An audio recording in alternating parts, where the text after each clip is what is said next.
kayo ng bagong EP entitled Simula at Wakas. Ano ang nararamdaman nyo ngayon? Kung ano yung nararamdaman mo, syempre. Kung ganon, umalis ka na. Okay, SB19, ang tanong ko lang, bakit?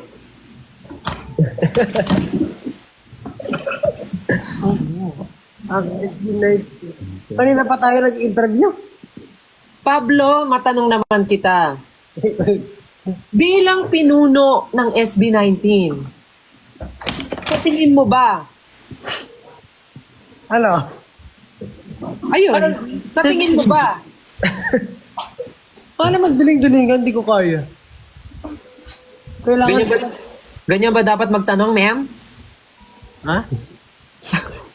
Ano ba yan yung humor nyo? Oh my gosh. Oo. Matanda na kasi si Pablo eh. O Josh, matanong naman kita. Ikaw naman, Josh. Ano po yun? Sa dinami-dami ng kantang ginawa at sinulat nyo as a group and as a solo, saan? Yan. Dito. Ha? Saan man datnan? Yeah. 35 minutes na lang. Ba't ganun? Yes. Okay naman po. Nagbabalik. Ano ginagawa nyo? Paano nagkakaroon ng scratch? Okay, Justin. Ikaw naman. Si Justin. Naka ano yan? Justin? Lagay ng ano sa tenga. Justin. Kamusta naman ang lagay ng mga nakatira dyan malapit sa sunog? Yung ano, Justin? yes. Yes. Kung samantalang nagkakagulo ang signal ni Justin, babalikan natin mamaya. Yes, tama ka dyan, Stel. Dito po ngayon sa sunog, malapit sa amin. Sobrang init daw. Natanong na namin ng isang residence dito na ang dahilan daw ng sunog, sobrang hot ni Justin. Ay.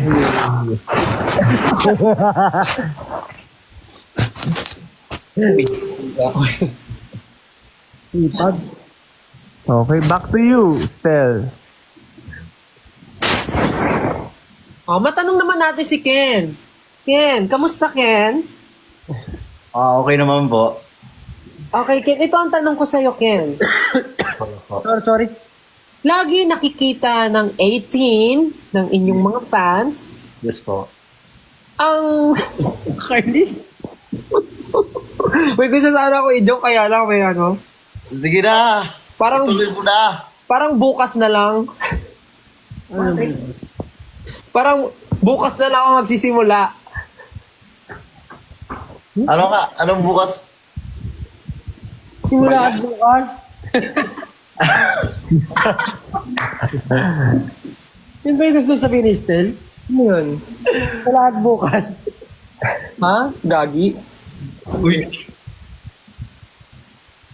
Ken, matanong ko lang.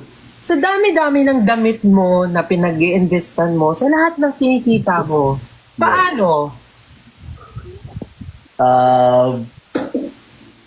Wala lang. Napaka-life-changing ng sagot ng SB19, no? Pero alam ko, meron lang pumalit yan. Si Pablo, bili na bili. Ay. Ako na naman nakakita rito. Bakit? Kakabili mo lang nung nakaraan Ito, na. SB19, maiba naman tayo. Malihis tayo sa release nyong Simula at Wakas. Sa achievements nyo, sa mga nararating na ngayon ng karir nyo. Pag tinanong ko ba kayo kung sino sa inyo ang pinakamayaman, sino sa tingin nyo? Ikaw. I-try po natin i-search sa Google. I-google nyo, i-google. Sige nga, Google nyo. Richest member of SB19. Regrado, hindi na ako yan. Tignan natin, ha? Oh my God! Pablo. Teka lang, ha? Si Stel yan. Diyos Kalin! I-flip ko yung camera. Teka lang. Sige. Okay. Diyos Kalin! While it's impossible to definitely state who is the richest SB19 member is, Josh Collin is often perceived as the most financially successful. Wow. Diyos Kalin.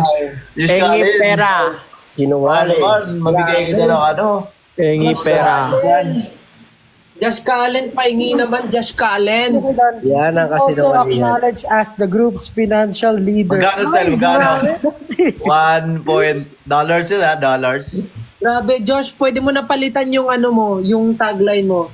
Hi, I'm SB19's financial leader, Josh. Josh. Wala tayo Hindi na, yan. hindi na charismatic member. Ako, ano lang ako.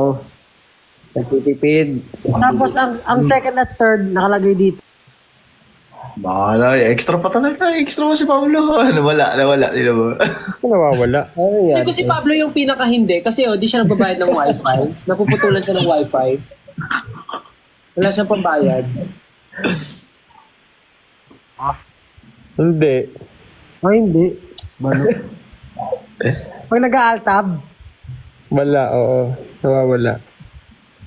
basta nakalagay doon. Other members like Justin and Ken. Ano? Nag-altab siya. Hello? Nag-altab. Tignan nyo, pang last ako, Josh Cullen yung una, pangalawa Ken, Pablo third, Justin, tapos Ken. Kalokohan. Kalokohan yan. Ako wala akong Pero yung makain. pero yung kay Josh, ayan, maniniwala talaga ako dyan. Guys, ang yaman nyo na. Mag-send naman kayo ng gift sa akin, guys. Nag-host na ako. Josh, sendan mo naman ako ng gift. Ako nga, wala akong sports car, wala akong mga ano-ano na yan. Tsaka syempre, sports bike, tsaka mga pagagandang gagarang bahay. Doon lang ako sa kumbaga, simpleng pagkain, barbecue araw-araw. Yung mga ko yan, mga kagrupo ko. Actually, sobrang nga niya ni sobrang nga ni Josh. Talagang nagtitipid siya. Ibiruin mo everyday, no? Naka-omelette, naka-ganun. Malit. Minsan nakikita ko nag-steak, gano'n. Okay. Grabe. Pero nakakatuwa lang kasi nagkita sila ng papa niya. Papa, Hindi, may nakita akong video na parang pinag-ano na yung live natin business. baliw ka talaga. Naiyak nga ako eh. Tingin? Namumugto yung mata ko. Oh. Dahil niyak ako nung pinanood ko yung video. So, everyday ka pala naiyak, Pablo? Bakit? Ganyan lagi mata mo eh.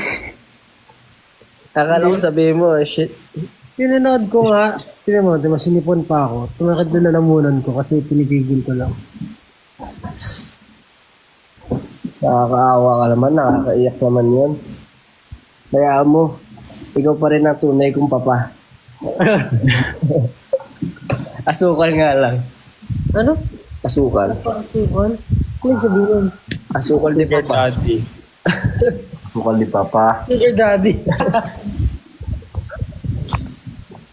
Ano kayang lumalabas sa feed nito ni Pablo? Parang ang dami niyang hindi alam na term. Feedback.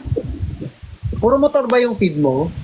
Ken, wag mo pakilayan kilay mo. Papakulayan ko yan, wala kayong magagawa. Kahit magkalbo pa ako ngayon na wala kayong magagawa. Yan. Sample. Ano yung papakalayan kilay? Kung ako yung kilay ko ngayon, Sample. Yun. patay na. Magsasample na. Ano kayong sa sample na ito? Piling Hinahamon si Gen. Pag hinahamon nyo si Gen, Papakitaan niya kayo ngayon paano magkulay ng kilay. Tapos na ako. Malapit na para mag-12. 15 minutes. Ano pinaka nagustuhan nyo? Ano sa tingin nyo pinaka-interesting? Hindi ko kayo tinatanong. Ayan. gagi ka. Deserve yung kilay niya. Wala ako naman. Pili ko. Oo nga, tayo about sa 80. Lobat. Mag-usap.